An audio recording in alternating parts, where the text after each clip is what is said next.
మౌనిక సుంకర గారు, ఆమెతో కూడా మాట్లాడదాం. ముందుగా శ్రీనివాస్ యాదవ్ గారితో మాట్లాడదాం. గుడ్ ఈవినింగ్ శ్రీనివాస్ యాదవ్ గారు. Good evening sir. బౌరా బాగున్నాం. ఎలా ఎలా చూస్తారండి ఇప్పుడు రాహుల్ గాంధీ మరి మొత్తానికి కులగణన అంశంలో కాసేపటి క్రితం కూడా మాట్లాడుతూ ఏదైతే మరి దేశానికి రోల్ మోడల్ ఇది కాంగ్రెస్ ప్రభుత్వం తెలంగాణలో చేపట్టిన కులగణన నిజంగా చాలా గొప్పదని వర్ణిస్తున్నాడు.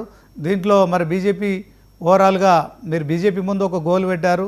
సో పార్లమెంట్లో చట్టం చేయాలి, మరి సుప్రీంకోర్టు ఆదేశాలు ఉన్నాయి, 50% అబోవ్ చేయడానికి వీల్లేదని చెప్తున్న నేపథ్యంలో బీసీలకు 42% ఇవ్వడం సాధ్యం కాదని కూడా మీకు కూడా తెలుసు. కానీ 42% రిజర్వేషన్లు బీసీలకు ఇచ్చి తీరుతాము, ఎన్నికల్లో కావచ్చు, విద్యా ఉద్యోగ అవకాశాలు అన్నింటిలో కూడా మేము చేస్తామని చెప్తున్నారు. వాస్తవానికి బీజేపీ నాయకులంతా కూడా ముందుగా మీ పార్టీలో ఉన్న క్యాబినెట్ పదవుల విషయంలో చూసుకోండి, మరి 4 రెడ్డిలకు మీరు క్యాబినెట్లో ఎందుకు ఇచ్చారని ఎదురుదాడి చేస్తున్నారు. ఏం చెప్తారు? కులగణన విషయంలో రాహుల్ గాంధీ గారు చాలా స్పష్టంగా చెప్తున్నాడు. ఏంటంటే ఆయన చేయడానికే చెప్తున్నాడు.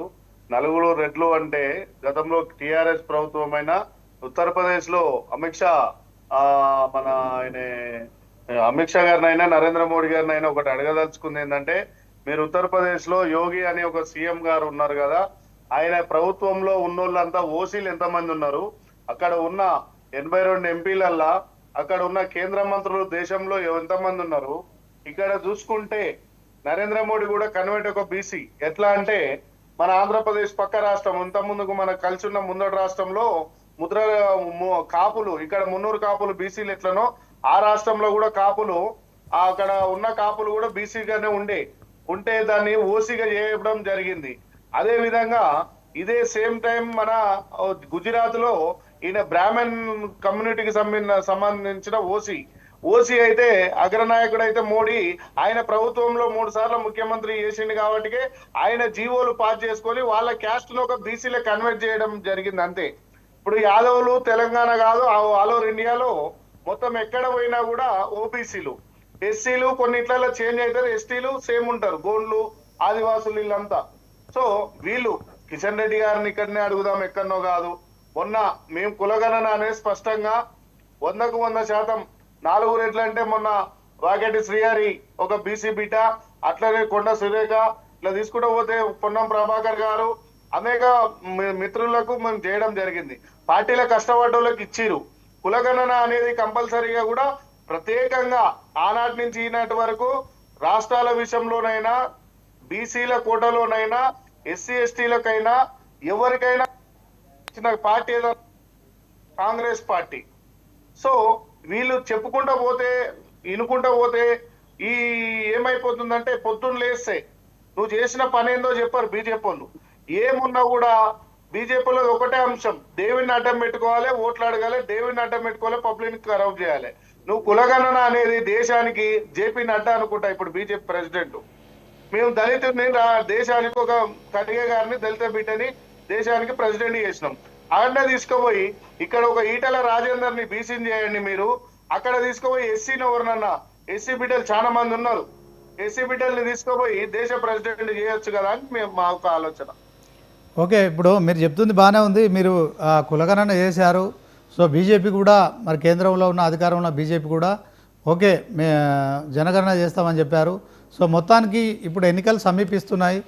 అయితే దీంట్లో మీరు 42% బీసీలకు రిజర్వేషన్లు ఆ దామాష ప్రకారం టికెట్లు కూడా ఇస్తామంటున్నారు. కానీ సుప్రీంకోర్టు ఒకవైపు 50% కూడా దాటొద్దు రిజర్వేషన్లని చెప్తున్న నేపథ్యంలో ఇది ఎట్లా సాధ్యమవుతుంది అనుకుంటున్నారు? చెప్పండి సార్. నేను ఏమంటున్నా అంటే కాంగ్రెస్ పార్టీ మాటలు చెప్పదు, పనులు చేస్తుంది. తెలంగాణ రాష్ట్రం విషయంలోనైనా ఎక్కడ కొన్ని ఇష్యూస్ ఉన్న కాంగ్రెస్ పార్టీ నిర్ణయం తీసుకుంటది.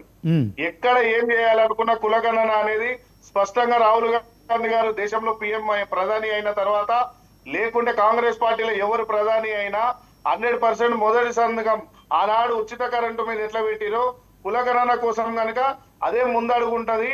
అదే కాంగ్రెస్ పార్టీ యొక్క అంశము. తెలంగాణలో రేవంత్ రెడ్డి గారు అది అమలు చేయబోతున్నారు. కేంద్రంలో మాత్రం పెద్దలు రాహుల్ గాంధీ గారు, సోనియా గాంధీ గారు ఆశీస్సుల మేరకు 100% అది కంపల్సరీ చేస్తారు సార్. చేసేది కూడా మేమే, ఉత్తమాటలు చెప్పేది బీజేపీ పార్టీ లెక్క కాదని చెప్తున్నాం.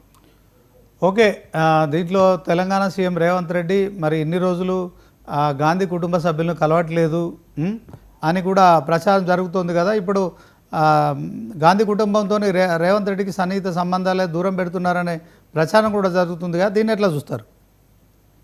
ఆ, గాంధీ కుటుంబం దూరం పెడితే సీఎం పదవి ఎందుకు ఇస్తారు, పిసిసి పదవి ఎందుకు ఇస్తారు? ఆయన చెప్పిన అంటే అక్కడ ఉన్న క్యాబినెట్ ఈ రోజు నేషనల్ జగతి జై బాపు జై జగతి ప్రోగ్రామ్ జరిగింది, నేషనల్ ఓబీసీ మీటింగ్.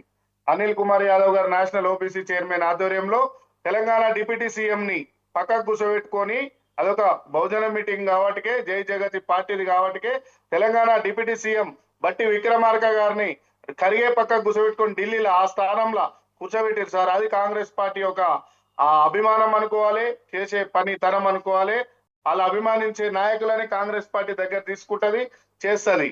ఎక్కడైనా ఇవన్నీ ఏమైపోతాయంటే సార్, ముందుగా ఒక మాట సార్, ఈడబ్ల్యూఎస్ నేను ఒకటే చెప్తున్నా, ఈడబ్ల్యూఎస్ అనేది లేడీస్ మహిళలు ఉన్నారు కదా, ఎస్సీ ఎస్టీ బీసీ మైనార్టీలకు పెట్టమని చెప్పురి, ఆ ఓసీలకు కట్ చేయమని చెప్పురి. సెంట్రల్ జీవో పాస్ చేసేది నరేంద్ర